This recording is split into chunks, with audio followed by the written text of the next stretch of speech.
So, so today I wanted to speak about right action and right livelihood. And Ahimsa spoke last time about right speech. So, right action, right livelihood are the next two legs on the Noble Eightfold Path. And and the same as with right speech, they are not only, right action, right livelihood is not only about the ethical value of, doing what is wholesome and not doing what is unwholesome, but also it's much more than that. It's really a mind training, which means, putting into action that which we have understood, in the meditation practice and then living accordingly. Because if we don't live from that place, which we know to be true, we waste a lot of energy and we get more kind of split really. And it's very important to integrate what we learn in the meditation and what we are also maybe learning from books or from teachers to really live accordingly, to actualize, what we know to be true by putting it into practice. And then our life, takes on more and more strength in the Dhamma if we really live accordingly. And sometimes, that can be tough choices because we lose people on the way. But on the other hand, we get new friends. So it's really an empowerment, and the practice just becomes more and more real for us, and we have more and more benefits that way. So it's impossible, to separate the meditation practice from our lives and from our ethical precepts. That all is one process which is mutually empowering, and if we leave one of those out, the whole thing becomes a little bit kind of stale and doesn't really go anywhere. So to really bring it all together, and the right action and right livelihood are particularly central to that. And I just like to start with a poem from the book of the Arahant Bhikkhunis again. And this is Visakha, Bhikkhuni Visakha, which is translated in this book as many branches. You say you are too busy, that there's never enough time. Take care of whatever you have to take care of. Then sit. Be honest. Do you really think you are going to live forever? Do you really think you're going to live forever? I think that's a very important reflection, to come back to again and again, because these are, the cutting edge of impermanence is reflecting on one's own death, and that life is, it's uncertain how long we're going to live. And that can really help us, to have more oomph, to really bring the practice and the life and everything together into one process. And Sangha is very helpful for that, meeting on a regular basis like we meet here, and seeing others, how their lives are changed through the practice. Then we also get more courage, to really do that with our own lives as well. Because it really gives us a very clear marching order, how to align our energy, in which direction to go. Like that's what's called refuge. Taking refuge in the Buddha, taking refuge in the Dhamma, taking refuge in the Sangha. And that doesn't mean, that there won't be problems in our lives. There will be lots of issues, arising. But we know where we are going with all of this, and that makes the huge difference. And because then we are not so easily getting lost in our compulsions and in our thought world. We have much more clarity, and then whatever happens, whatever difficulties arise, we can work with them in relationship to the Noble Eightfold Path, in relationship to the direction which we have decided to go in. And the first 3 precepts are, of the first 3 of the 5 precepts, which are the basis of a practice which works. Because without those 5 precepts, the practice is not really going anywhere very much. And the first 3 of them is what defines right action. The first one is refraining from taking life, refraining from taking what is not given, and refraining from sexual misconduct. And they seem to be rather obvious, but they become refined over the years, become more and more kind of deepening and more and more integrated in all areas of our life, and can make us feel quite uncomfortable at times and feeling really challenged, and that's just part of the practice, to go into those spaces where it feels all a little bit much, and then just kind of using that as a alarm bell, to just really look and for example see what kind of a feeling tone, is there, which which is triggered with this. Maybe there's like a fear of not having certain pleasant feeling tone triggered, by doing some things which are actually not in alignment with the path. And then just really noticing it and noting it with a smile, okay, I'm just like all other sentient beings. I would like to have more pleasant feeling and less unpleasant feeling, and this is not because I'm bad or there's something wrong with me. That's just normal. And to just notice that gives a sense of space around it, and we can just let it be what it is, but still, go in the direction we have decided to go.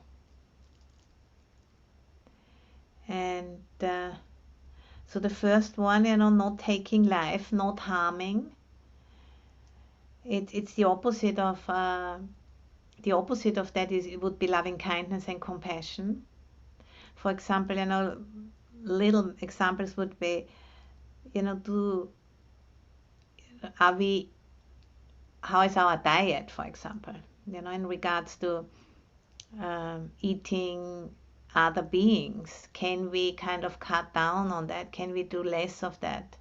And maybe slowly but surely, work towards a vegetarian way of eating. That's something to think about. Or even more than that, we can always, improve more and more, but to just start with where we are and reflecting, would you like to be eaten by somebody else or rather not? And then allow that to really sink in, and then make that part of your life, not just a nice thought which you're gonna do sometimes in the future. And then, there's a lot of maybe fear triggered, of, oh God, I'm going to lose this, I'm going to lose that. Maybe some people will feel offended, and all kinds of stories are going to kicked up by that. And just, making that part of the practice and allowing that to reverberate through the mind and through the heart.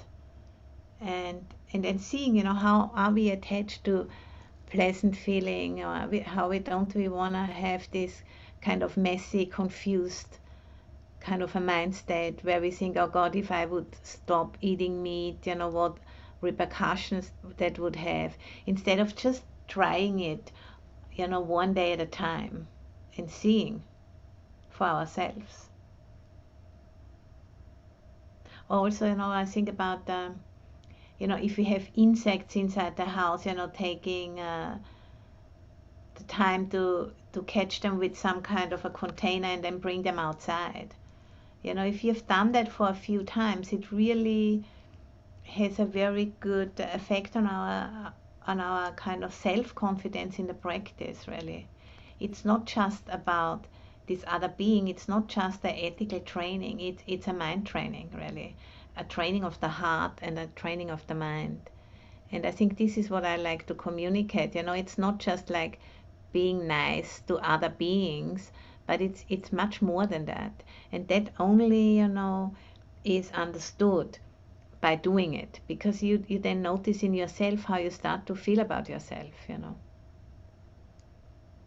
Because I have a good example that was very early on when I was still an anagarika in the I think it was 94 or 95. I spent a Vasa in Australia, and it was kind of shocking there were like lots of scary creatures for me, coming from Austria and having just lived in Austria and England by that time and not really seen many. There were like really my big spiders like that in that meditation hut, like hairy.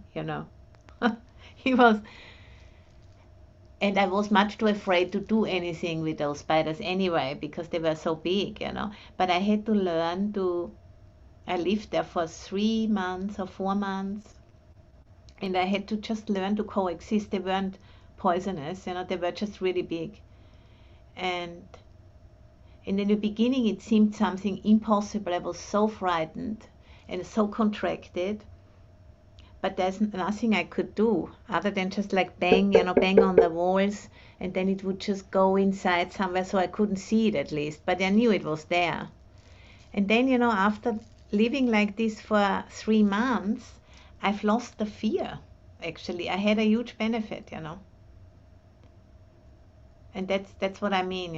And then when I left, I could take that with me. That yes, actually you can live in the same place, with a huge spider the size of a plate, of a dessert plate, with lots of hair and everything. You can live with that spider in one place, and I didn't die from it, and so I felt like I had learned something, and it was portable. And that's what I mean, to kind of look at the bigger picture when we are challenged. And sometimes there is something we do need to do. It's not always like that, because if that spider would have been poisonous, I might have needed to do something more to kind of remove it in some way or another. So to know, sometimes we need to do something, sometimes we need to just get used to it, and knowing the difference. And because there's lots of things, where we actually can peacefully coexist, where we do not need to interfere. And there is things where we do need to do something. And, just asking ourselves, is this something I really need, or is this just something I want?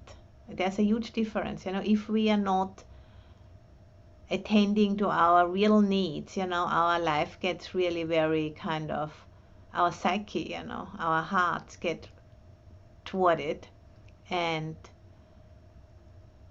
But if it's something we just really only want but not really need, then it's an empowerment to let it go. So the difference between wants and needs, like early needs, for example, in our early upbringing, if they weren't attended to by our, family, then that might have really traumatic and deep psychological wounds, live in our mind and heart. But do not have all of our wants met. That actually makes us stronger. Having all of our wants met makes us weaker. And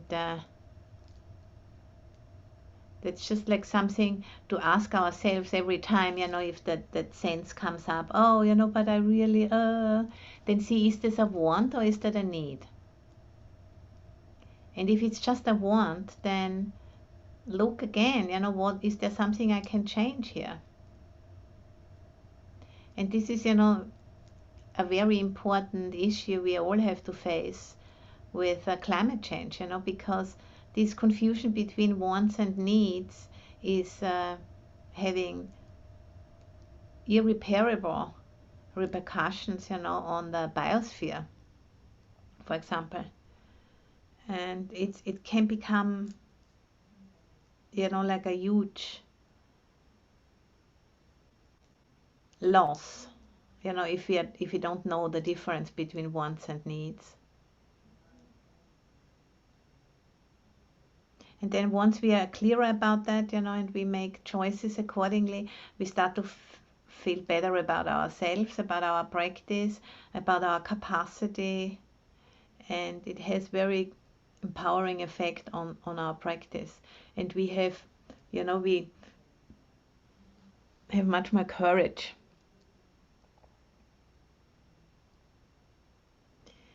And also what I want to say, the precept is only about volitional actions. If we by accident sometimes, maybe kill an insect, that's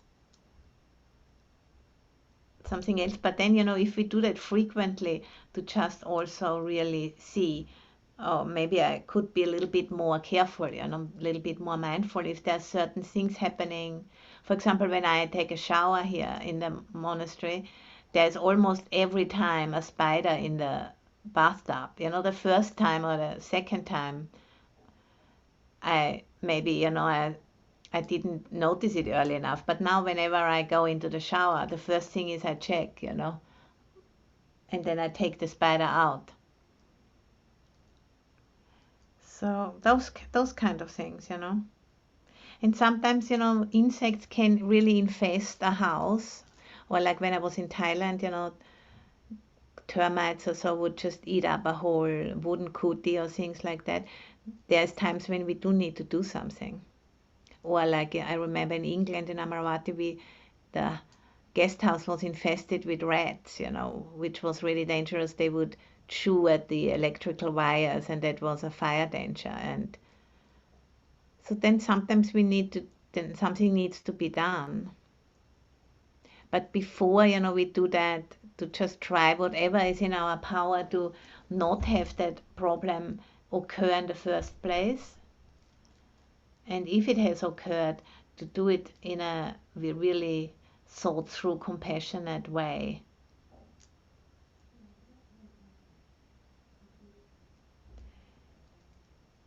So that's the first one, not harming, not taking life. And the opposite of it is loving kindness and compassion.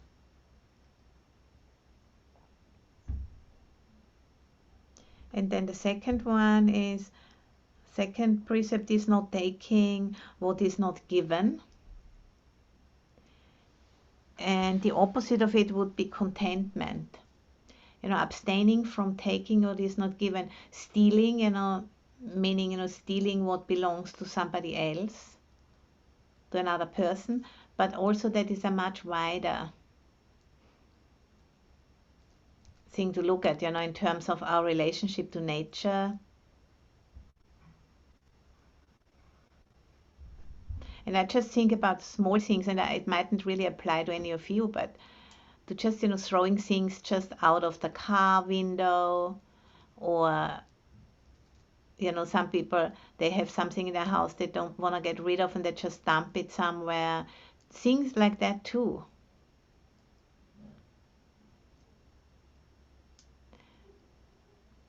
To just, develop a sense of respect for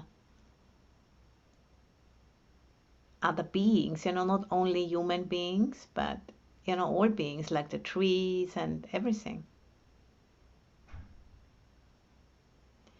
It creates a sense of safety, and it's especially, if people living together, which, now with COVID, it's a bit of a different issue, but, being on retreat together, being able to trust, that you can just leave your things in your room and nobody's gonna take those things. It's such a relief, to be with people who are committed to keeping this precept. Makes life just so much easier. all of the 5 precepts really, and that's why it's also said, is to give the gift of fearlessness to the world when we, are committed to keeping them. It's just a beautiful way of thinking, that we can give this gift of fearlessness, and then the whole world will respond to us.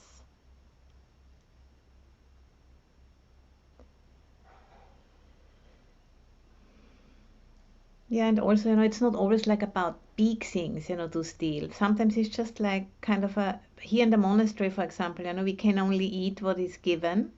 So we eat twice a day, then thing comes out on the server at breakfast and at lunch. And then after that, we can't just go into the fridge and take something because we feel like we want it. And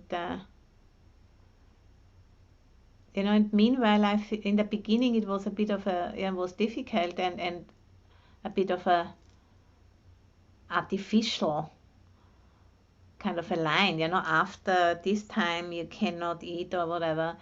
But now I can see, after so many years, I can see that also gives me like a certain strength, because that boundary, which I keep because of the monastic rules, then that strength, to say no, I can take that with me. It's portable again, because it's a power of the mind. So to really see again and again, it's not just ethical precepts, in order to be a good boy and a good girl, not doing this and not doing that, but it's also a strength of the mind, which then, comes to our aid in times, when we are in a difficult situation, and then we can just say no. It's a fierce kind of a compassion, and it's powerful.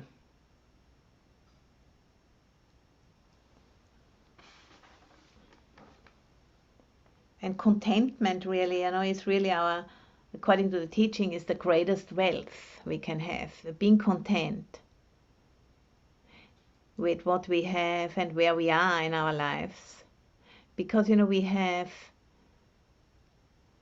committed ourselves to go in a certain direction and just stayed with it. Then at one time, that contentment starts to set in. I can see that with me now being like 62, I have more and more moments, where I notice actually I'm quite happy with everything as it is, That wasn't a common kind of mindset when I was young. I mean, I was always unhappy, in many ways with my life.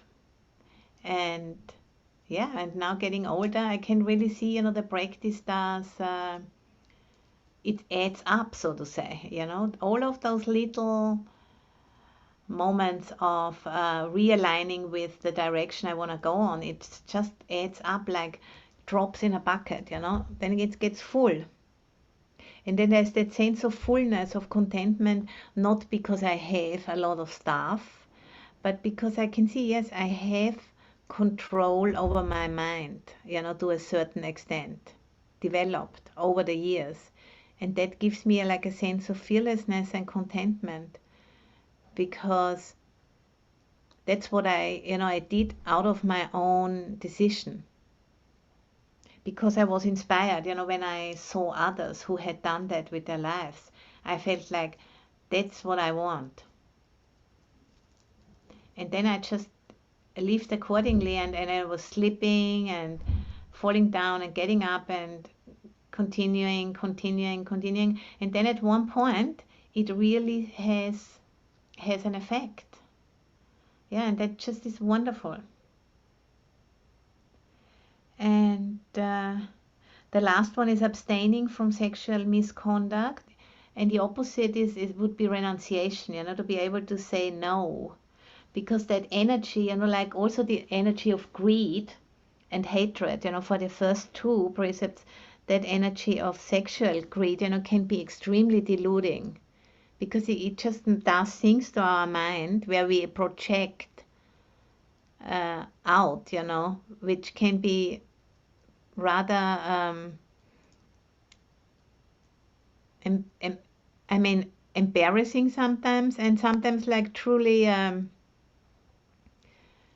deeply regret, afterwards once we wake up from it. So to just, understand it's a law, it's a natural energy, and it doesn't have any much intelligence other than just wanting to procreate. So, or even, in assert our power, and to just really be very careful with that, and really ask, why do I want to act on this now? Is that really helpful, for others first, and then for myself? And because in the moment, when we are in the grip of it, we feel like either we can suppress it or we have to live it out. And there is a middle way, which is, to be really, really opening ourselves to it, and turning towards it, and allowing that turmoil, that emotional, energetic turmoil, allowing it to change us. And if there's a lot of unfinished business in our psyche, from early trauma or things we have maybe brought into this lifetime, then we might need some help with that, because if there's a lot of emotional chaos inside of ourselves, then we might need some, support to first, discharge or transform some of that energy so we can really do the practice.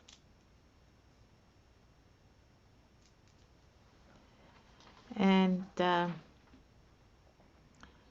also speak a little bit about right livelihood, because our job, usually if we are young, our job takes so much up of our daily time that it is really important to align our job also with our aspirations. And according to the scriptures, there's 5 kinds of livelihood, which cause suffering to others. And the Buddha said, those are 5 kinds of livelihood to not engage in. Trading in weapons, trading in human beings, meat production, trading in intoxicants and addictive drugs, and trading in poisons. And additionally also, livelihoods which involve deceit. So those livelihoods, we should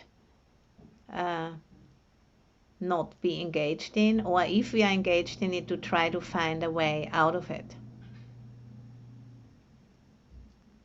And also additionally to that is to also bring to mind, right livelihood is not only what we are doing, but also how we are doing it. In any kind of a profession which isn't wrong livelihood can be done with love and care or not, and that makes it also a real field for practice.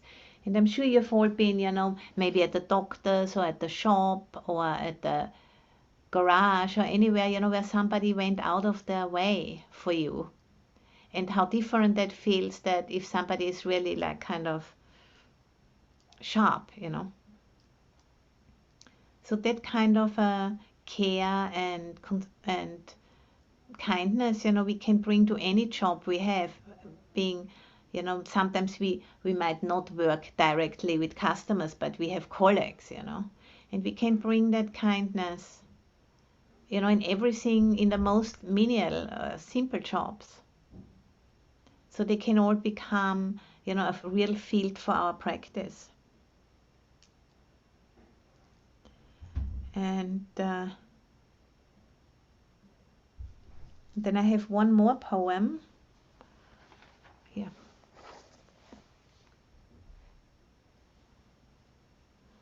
By Bhikkhuni Suba.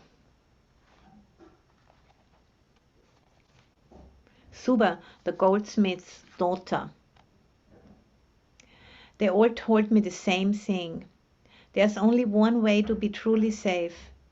Get as much as you can and hold on tight. We don't take greed seriously enough. I grew up in a house made of gold, so I ought to know. you see what it does to people. Slowly over time, it changes them. It takes over. You find yourself saying, I'd learn to be generous, I'll give it all away, but first I need just a little bit more. Stop lying to yourself. See a clenched fist for what it is. Not tomorrow, not in 20 years, now. I am Suba, the goldsmith's daughter, eating whatever is offered, sleeping wherever I can. That is what freedom looks like, not a bucket of coins buried out back. Just like you, I spent a long time going back and forth, but eventually I had to stand up and say it out loud. I will not be owned. And I think, that's the essence of the practice. It's not like just an ethical practice, but it's a practice of liberating the mind. I will not be owned, meaning, not be owned, not just not be owned by other people, but not be owned by greed, hatred, and delusion. So, I spoke a bit longer than I planned to, so maybe Sangamita, we can stop the recording here, and then we have another 10 minutes or so for Q&A.